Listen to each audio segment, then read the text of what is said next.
Welcome to This Explainer. Okay, today we are building a clear, step-by-step playbook to help you navigate what can honestly feel like a really complex housing system. Look, if you're feeling overwhelmed by all these housing applications, take a deep breath because you are in exactly the right place.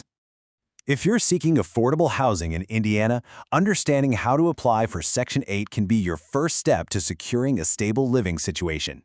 Stay tuned to learn everything you need to know to successfully navigate the application process for Section 8 housing in the Voucher state. All right, let's dive right in. Here's our roadmap for today. We'll cover 1. What is Section 8? 2. Eligibility requirements. 3. The application process. 4. Navigating the waitlist. 5. Finding a Section 8 home. And finally, 6. Maintaining your voucher. Let's start right at the foundation with Section 1. What exactly is Section 8? So finding affordable housing is a huge challenge for a lot of us, right? Well, this federal program acts as a vital solution. Most people just call it Section 8, but its official name is actually the Housing Choice Voucher Program, or HCV. It's funded completely by the U.S. Department of Housing and Urban Development. The whole goal of this program is to subsidize, basically help pay for, private market rent for low-income families, elderly folks, veterans, and individuals with disabilities. Now, even though the funding comes straight from the federal government, the program is actually managed locally through a public-private partnership. The Indiana Housing and Community Development Authority, we'll just call them IHCDA for short, partners up with local public housing agencies, or PHAs. And hey, if a city or county doesn't happen to have its own specific local housing authority, no worries. The IHCDA covers that jurisdiction directly. That brings us to our next crucial step, Section 2, Eligibility Requirements. Before you start drowning in paperwork, you really need to know if you actually qualify for this assistance. Let's take that abstract concept of being low income and put some real numbers to it.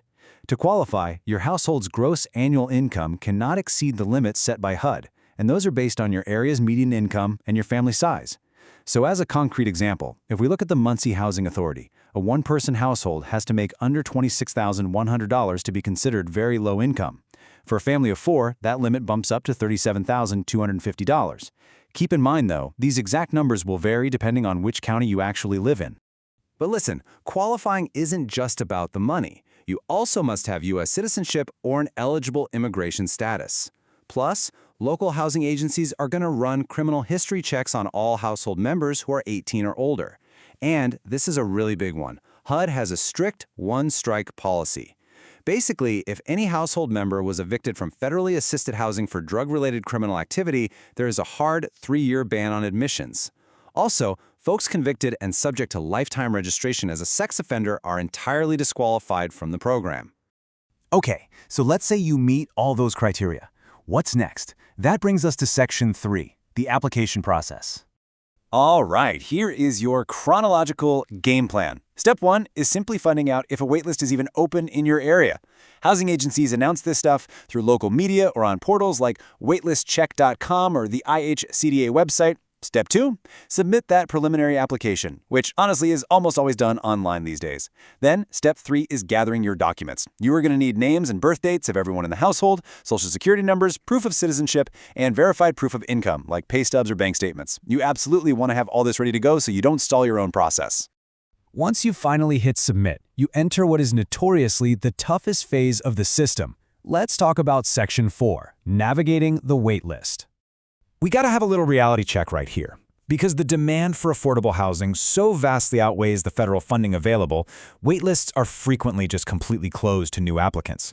Like, the data shows that the Gary Housing Authority waitlist is currently shut. Even wilder, the Indianapolis Housing Agency's waitlist has been closed because they are literally still processing a randomly selected lottery of applicants from way back in 2016.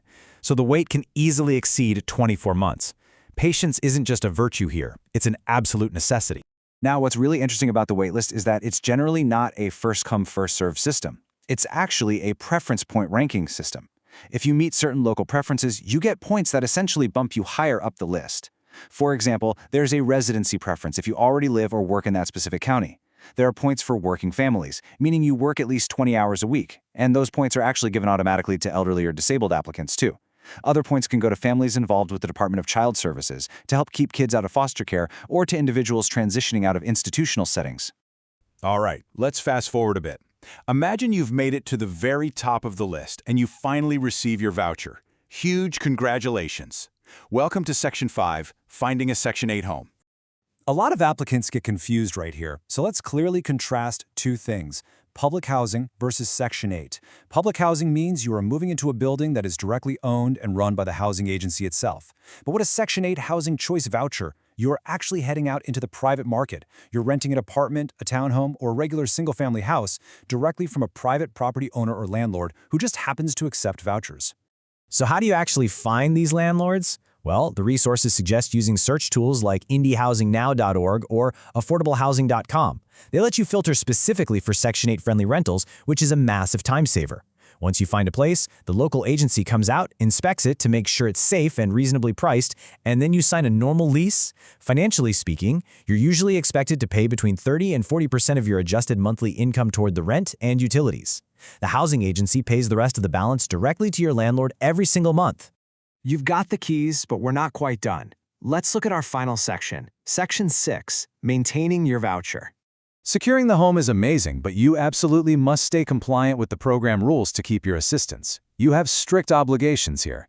Basically, if anyone moves in or out of your house, you have to report that change immediately. If you get a new job or your income shifts, report it right away. You'll also be required to complete annual income certifications, which is just filling out paperwork to prove you still qualify. And you have to allow the agency to do ongoing physical inspections of your unit to make sure it's staying up to safe living standards. Now, before we wrap up, please keep this in mind. This explainer is intended for informational purposes only and should not be taken as legal advice. Always consult with a certified housing counselor or legal expert for personalized advice concerning Section 8 applications. Navigating the Section 8 system in Indiana takes a lot of patience, incredible attention to detail, and a whole bunch of persistence. But honestly, understanding the rules of the game is your absolute greatest advantage. So, armed with this knowledge, what is the first step you will take today toward your housing journey? Thank you so much for joining me on this explainer, and best of luck to you.